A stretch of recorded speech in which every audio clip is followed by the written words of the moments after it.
Sudáfrica. Es una isla que nunca hubiese sido demasiado conocida, a no ser que durante siglos fue el sitio donde hay allí una base naval, un manicomio, un leprosario y una prisión. Es una isla en el corazón de Sudáfrica. Lo que hizo significante a esa isla es que fue el hogar de uno de los prisioneros políticos más famosos del mundo, Nelson Mandela, quien falleciera en el año 2013. Mandela se había opuesto a la segregación racial, el apartheid, la segregación que había en Sudáfrica, que era una forma legal de institucionalizar el racismo. Es como que el racismo estaba institucionalizado a través de leyes donde se le daba los privilegios, a pesar de que era Sudáfrica, los privilegios se le daba a la minoría blanca. Y solo el 1.4% de la población manejaba al resto. Y todos los que eran de color, los que llamaban los negros, no se les permitía subirse a los buses. Eran buses para blancos, autobuses para blancos, hospitales para blancos, playas para blancos, restaurantes para blancos, en Sudáfrica, y apoyado por la ley. Entonces fue una discriminación que duró muchísimos años. Los negros, ellos decían así, la gente de color no podía postularse para cargos políticos, no podía aspirar a entrar a un banco siquiera, y durante muchos años ni siquiera podían usar pantalones largos. Estoy hablando de todo Sudáfrica. El gobierno había decidido que los blancos no tenían por qué soportar a los de color en el mismo vecindario. Estaba legalizado el racismo. Y Mandela, descendiente de la realeza, Mandela no era un indigente, nació con sangre real, tuvo una educación en los mejores colegios, aprendiendo varios idiomas, y como hijo de madre cristiana, a pesar de que su padre era polígamo y tenía varias mujeres, su mamá era cristiana, una cristiana devota, metodista.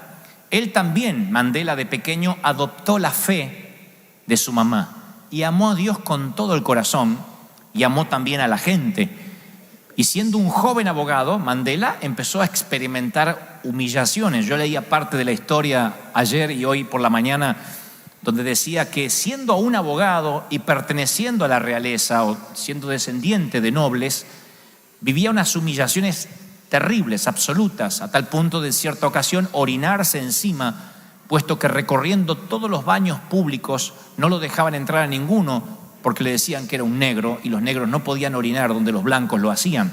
Hablo de Sudáfrica, no hablo de los Estados Unidos hace muchos años atrás. A mediados de los 50, Mandela era un revolucionario porque él empezó a luchar, es como que se encendió un fuego sagrado en su interior a partir de las humillaciones que él mismo vivía. Él decía, si siendo yo un abogado, teniendo cierto apellido importante en Sudáfrica, vivo esto, imagino lo que mis hermanos menos afortunados deben vivir. Así que comenzó en Nelson una llama sagrada, se encendió en él para luchar, para liberar a su país del apartheid, liberarlo de lo que era el racismo institucionalizado. Y empezó a luchar y empezó a pelear. Y le decían para los mediados de los 50 que Mandela era la esperanza para el pueblo sudafricano. Pero claro, el gobierno se veía venir lo que podía ocasionar Mandela. Era un líder nato. Y en 1962 se lo acusa de alta traición y lo arrestan, lo procesan y lo envían a esta isla, la isla Robben, durante los siguientes 27 años. 27 años. Sé que la mayoría conoce la historia. Ustedes dirán, ¿pero vinimos a aprender historia o nos va a predicar, pastor? Pero tiene que ver con lo que les voy a decir.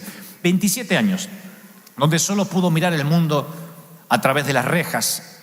Estoy hablando de estar preso. 27 años privado de la libertad. Y mientras que Mandela estaba privado de la libertad, en más de una ocasión se habrá preguntado, siendo un cristiano devoto, si eso era parte del plan de Dios. Es una pregunta noble, lógica. ¿Será esto plan de Dios? ¿Puede Dios hacer algo bueno de esto? Encima que quiero hacer las cosas bien. Y tal vez tú te lo preguntaste en alguna ocasión, en este peregrinar por la vida. Digo, tal vez nunca estuviste preso, espero que la mayoría nunca lo haya estado. No estuviste en prisión, pero tienes un empleo que no te satisface, vienes de una iglesia con muchos problemas, vives en una casa muy fea, estás atrapado en un matrimonio donde no eres feliz, cargas con un cuerpo debilitado y enfermo y te preguntas, ¿será que Dios permitirá esto o habré hecho algo malo? ¿Qué explicación uno le encuentra a Dios cuando todavía sigue en el foso? Hemos hablado de eso. ¿Qué explicación le encuentra José? ¿Qué explicación le pide José al Señor? Va al foso, es vendido como esclavo, es acosado por la mujer de quien lo contrata, va a parar a la cárcel. ¿No se pregunta qué estoy haciendo mal? Si te lo has preguntado, bienvenido a la vida real. Todos nos hemos hecho esa pregunta alguna vez. ¿Pensaría lo mismo Pablo al escribir Romanos 8:28? Él dijo, ahora bien, sabemos que Dios dispone todas las cosas, todas, oigan, diré esto otra vez, todas las cosas para el bien de quienes lo aman, los que han sido llamados de acuerdo a su propósito. ¿Estaría pensando lo mismo que Mandela, Pablo? Estaría pasando una crisis con su aguijón, que no sabemos cuál era, si era físico, si era un mal testimonio que lo perseguía, no sabemos qué. Estaría diciendo esto Pablo a la iglesia de Roma desde una cárcel, desde una mazmorra allá en el fondo. Lo estaría escribiendo en una de las persecuciones, cuando lo apedreaban, mientras que lo azotaban, con la espalda llena de llagas sin poderse poner la camisa.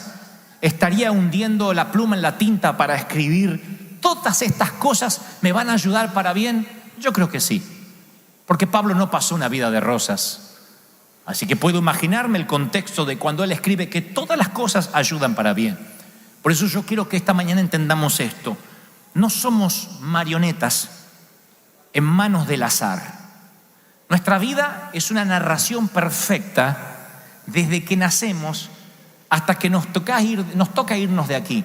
Desde el útero a la tumba es una narración perfecta delineada por el Señor. Dios planificó todo lo que nos pasa. No estoy diciendo que pasa por encima de nuestro libre albedrío. Lo que digo es que no vamos por la vida dando tumbos y según la decisión que tomemos es como nos va. Sino que Dios, cuando tiene a alguien al cual planta su propósito en esa persona, a veces es probable que tengas que vivir un naufragio, si es parte del proceso para lo que Dios te quiere. A veces tengas que vivir cárcel, una decepción, un hijo que te defrauda, un matrimonio que no funciona, un empleo del cual te despiden, un jefe del cual no puedes confiar. Dios no va armando el plan a medida que avanza. ¿Estoy siendo claro, sí o no? Dice la Biblia en Daniel 5:21, el Dios altísimo, soberano de todos los reinos del mundo, Él es soberano de todos los reinos y se los entrega a quien Él quiere. Todos los que están en autoridad son puestos y permitidos por Dios. Eso dice la palabra, que todos los gobernantes son puestos por Dios. Todos. Los buenos, los malos y los otros. Todos. Fujimori, Enrique Peña Nieto, Fox, Carlos Menem, Adolfo Hitler, los faraones, Nabucodonosor, Salomón. Los buenos, los malos, todos, para bendición de las naciones o para maldición. Así como Él pone a los gobernantes, a los presidentes, a los líderes políticos, Él también decide qué es lo que te va a pasar. Él permite ciertas cosas de tu vida. Ahora, présteme atención porque se va a poner peliaguda la cosa y no quiero que me apedreen. Escuchen, pueden creerlo o no, les daré la base bíblica ahora. Una madre de aquí de la congregación, ella es una dama que junto con su esposo han sembrado dinero, han estado muy fieles. Una dama perdió su embarazo hace algunos meses y ella me dijo, me la encontré en la oficina y ella me dijo, con lágrimas como toda mamá que pierde un bebé, me dijo, ¿crees que esto también es plan de Dios, pastor? Y le digo, claro, sí lo es, con todo el dolor del alma. No podemos decir, Satanás mató tu hijo. Esto también es plan de Dios, es permitido por Dios. Y le dije, Le recordé la promesa de Dios que dice: porque yo sé muy bien los planes que tengo para ustedes, planes de bienestar y no de mal, no de calamidad, Jeremías 29:11, sino planes de bien, a fin de darles un futuro y una esperanza. ¿Me están oyendo, sí o no? Lo que trato de decir es que hay una línea cristiana que cree que nuestra vida comienza cuando conocemos al Señor. Todo antes de eso fue un desperdicio. Y allí empieza la frustración de muchos. Perdí mi juventud de haber conocido al Señor a los 30. ¿Cómo lo conocí a los 50? ¿Y por qué no lo conocí de adolescente? Creemos como que no existimos antes de que nos encontremos con Cristo. No existía. Dios no nos tenía en cuenta porque no éramos redimidos, estábamos perdidos y Dios no sabía ni que existíamos. Inconscientemente eso es lo que creemos. De hecho, que conozco gente que ni quiere hablar de cuando no conocía al Señor porque dice: esa parte estaba bajo el dominio del diablo. Fueron los 27 años de cárcel de Mandela. Ustedes dicen: bueno, pero Mandela, ¿quiere que les hable de Pablo? Presten atención porque les va a volar la cabeza lo que les voy a decir. La vida de Pablo es una prueba de que a veces Dios te procesa aun cuando no lo conoces, para que cuando llegues a Cristo llegues procesadito con mucha información. La vida de Pablo lo confirma. Pablo dice, comienza su testimonio con estas palabras. Dice: yo soy judío, nacido en Tarso de Sicilia, pero criado en esta ciudad. Bajo la tutela de Gamaliel recibí instrucción cabal en la ley de mis antepasados y fui tan celoso de Dios como cualquiera de ustedes lo es hoy en día. Hechos 22:3. Tarso, presten atención por favor, porque esto es lo que nos va a preparar para donde vamos a ir. Tarso estaba a pocos kilómetros de la costa y servía como centro de comercio y abastecimiento para navegantes, comerciantes y hasta piratas de toda Europa y de todo Asia del viejo mundo. Cualquier niño de Tarso no solo estaba rodeado de docenas de idiomas, sino que era un testigo presencial de un crisol de culturas. Todas las culturas llegaban a Tarso. Y además Tarso rivalizaba con las academias de Alejandría, de Atenas. Era un sitio donde la gente iba a estudiar. Como aquí uno dice: voy a estudiar a New York o voy a Houston. Era un sitio donde estaban las universidades del viejo mundo más importante, Tarso. Y allí nació Saulo y aprendió la lengua franca de la época, que era el griego. Lo hablaba, lo escribía y pensaba en griego. Así que Saulo no solo hablaba el idioma internacional del mundo, sino que llevaba un pasaporte de doble ciudadanía. Él dice: yo soy judío de nacimiento, pero ciudadano romano. Tenía doble ciudadanía. Dentro del imperio tenía todos los privilegios de un romano. Podía llegar a cualquier puerto y pedir una audiencia judicial y se la tenían que dar. Él dice de él mismo: siempre fui tratado como un hombre libre, no como un esclavo. Podía inclusive apelar al César, que sería como ahora apelar a Barack Obama. Él podía apelar al César y lograba la apelación. Se lo trataba como un hombre libre. Así que Saulo, quiero que presten atención a lo que les diré. No conoce a Cristo, no tiene todavía un encuentro con el verdadero Señor.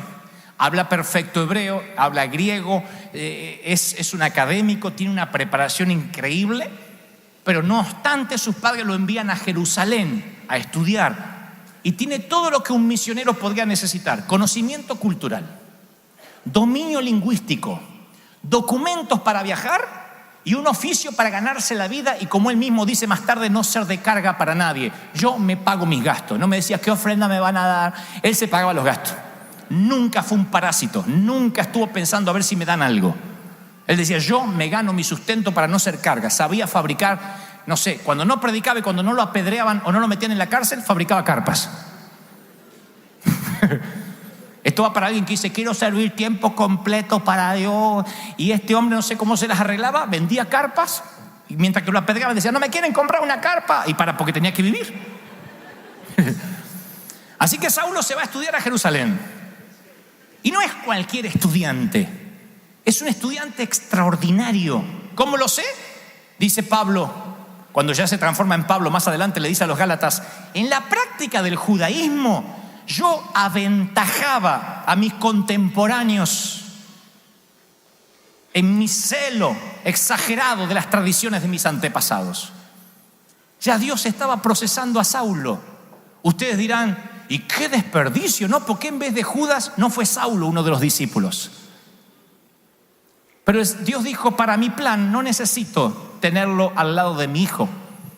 Necesito que mientras que los discípulos están allí asombrándose por la pesca milagrosa o por las resurrecciones de Jesús, necesito que mientras tanto esté estudiando, se esté preparando. Y tuvo una etapa difícil Pablo en su vida. Pablo en su momento dice, yo perseguía a muerte a los cristianos, los echaba en la cárcel a hombres o mujeres por igual. Saulo arrancó a los esposos de los hogares, separó las madres de los hijos, derramó sangre de los discípulos. ¿Cómo Dios va a usar un tipo así para promover su nombre? La pregunta es otra vez inminente. ¿Puede Dios hacer algo bueno con lo malo? ¿Cuántos creen que sí? Yo lo creo, si no yo no estaría acá. ¿Puede Dios usar lo que el mundo desprecia y hacer algo bueno? Claro que sí. Si no, nosotros no estaríamos acá. Dios puede tomar lo que Él quiere y transformarlo. ¿Cuántos creen en ese Dios? Y Pablo sigue diciendo, sucedió que a eso del mediodía, cuando me acercaba a Damasco, una luz cayó delante mío, caí al suelo y una voz me dijo, Saulo, Saulo, ¿por qué me persigues? Y en una sola caída, así, ¡tac!, Jesús transformó a un Saulo con licencia para matar en un campeón de la misericordia. Pablo escribiría historias llenas de gracia. Ahora hundiría la pluma en el frasco de tinta de su propio corazón. Porque, damas y caballeros, Pablo aprendió griego en las calles de Tarso, conoció el oficio de fabricar carpas con su padre, estudió la Torá a los pies de Gamaliel, pero solo aprendió misericordia cuando Jesús lo visitó y se encontró con él camino a Damasco. Y entonces significa que todas las cosas obraron juntas para bien. El Señor no necesitaba un ignorante, necesitaba un hombre que hablara griego, que se supiera sustentar solo, que pudiera cruzar todas las fronteras sin problema. Necesitaba un misionero preparado. Y entonces dijo, no lo quiero ahí al lado de Pedro y al lado de los discípulos escuchando a mi hijo. Me lo voy a preparar y me lo voy a capacitar. Necesito que tenga tanta pasión que sea capaz de matar. Después le reubico la visión y en vez de matar gente va a matar demonios. Pero necesito que sea un tipo apasionado. Y ahora Pablo, lleno de Dios, escucha esta revelación, lleno del Señor, ahora completamente cambiado, se transforma en ese apóstol que nosotros conocemos, que había estudiado, que se había preparado, y ahora él está listo para emprender. Él se siente que ni siquiera tiene lo que hace falta, pero tiene mucho más que hasta los propios discípulos que estuvieron a los pies de Cristo. Tiene preparación, tiene capacidad.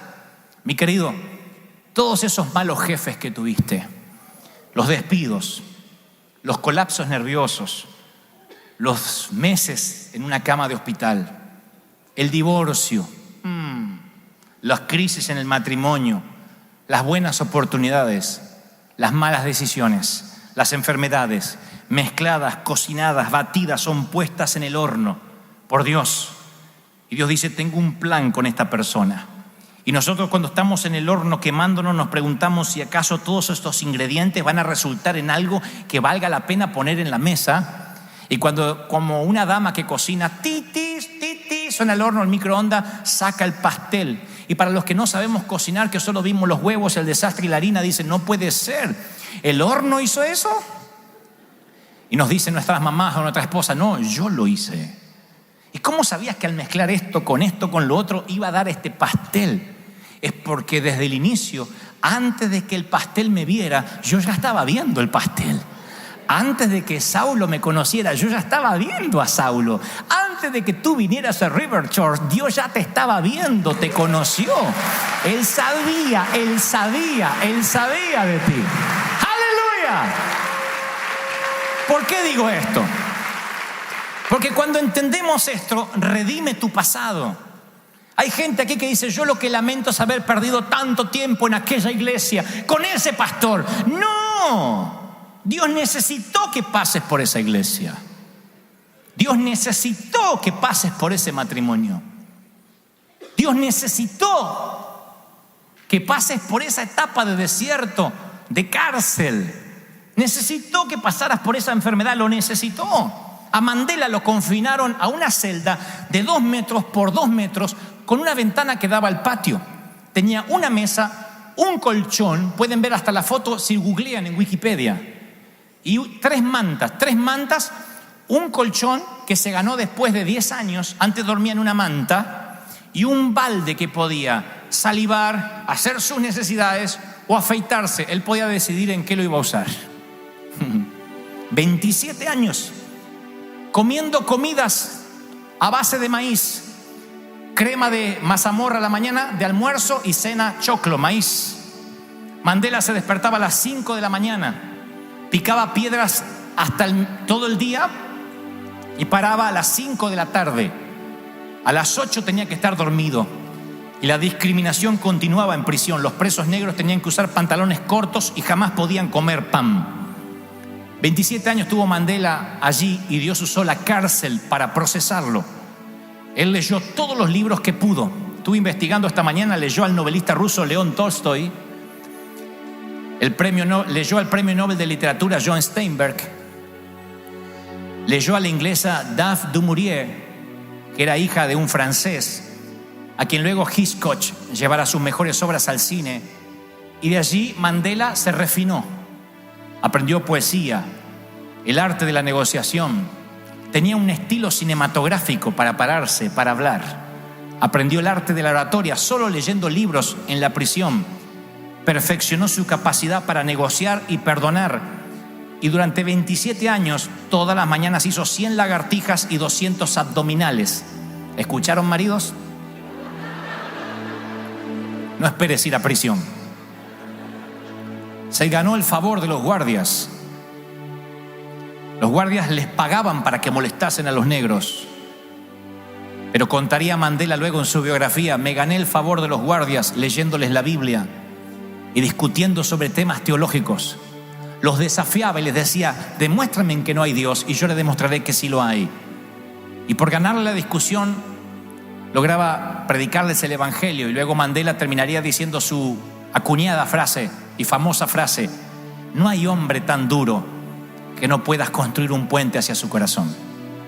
27 años predicándole a toda la isla Robben, teniendo favor con todos, comiendo maíz, desayunando maíz, cenando maíz y leyendo todos los libros, novelas y ficción que le permitían leer porque los negros no tenían permitido leer. Pero el favor con los guardias hacía que le pasaran algunos libros, y lo que él tenía, así sea ficción, novelas, sirvió para ser un hombre refinado, culto. 27 años después, Mandela tiene 72 años y es liberado. Y la prensa sale a buscarlo pensando encontrar a un hombre resentido. Pero la prensa titula: no hay resentimiento en Mandela, es un hombre refinado, como si hubiese salido de una gran universidad. Otro dijo, un famoso dramaturgo, dijo: si no hubiese sabido que Mandela estuvo confinado a la cárcel, habría pensado que estudió en Harvard. Maneja idiomas, negocia, tiene una paz que no he visto en los ojos de otro hombre. Mandela nunca permitió que el rencor lo destruyera. Es un hombre refinado, distinto al que conocimos. A los 4 años de ser liberado, Mandela es electo presidente y acabó con el apartheid en Sudáfrica. Acabó con la discriminación racial y condujo a la libertad a su país. Oigan esto, River Church. Dios necesitaba un líder inteligente, educado, que dominara el arte de la paciencia, que nunca perdiera los estribos, y por eso formó a Mandela 27 años en la prisión. Necesitaba un misionero transcultural que hablara griego, que cruzara fronteras, supiera de memoria la Torá, porque no iba a poder portar Biblias, ni Pentateuco, ni nada, y que fuera capaz de mantenerse a sí mismo para no ser una carga para la iglesia. Y resignó a Pablo de no tenerlo entre sus discípulos para formarlo como Saulo el perseguidor, porque Dios desde el inicio de la creación tenía agendado en determinada fecha salirle al encuentro a Saulo camino a Damasco y transformarle la vida para que él fundamente los designios y la doctrina de la iglesia por la cual mi iglesia crecerá. No fue Pedro, no fue Juan, no fue Tadeo, no fue Bartolomé, fue Pablo, aquel que Dios eligió antes que Saulo eligiera a Dios. ¿Y tú? ¿Qué me dices de ti? El Creador sabía las necesidades de la generación contemporánea a ti. Sabía qué tipo de gente y de líder iba a necesitar cuando tú vivieras. Qué tipo de madera de hombre o de mujer se iba a necesitar para estos tiempos.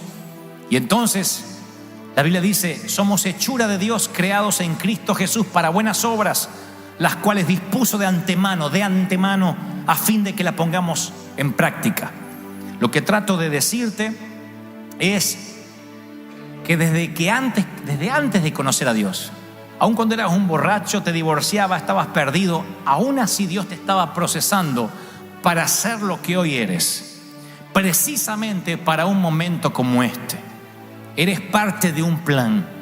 Si la historia de Mandela y la de Pablo no te convence, entonces no sé qué más decirte. Eres parte de un plan.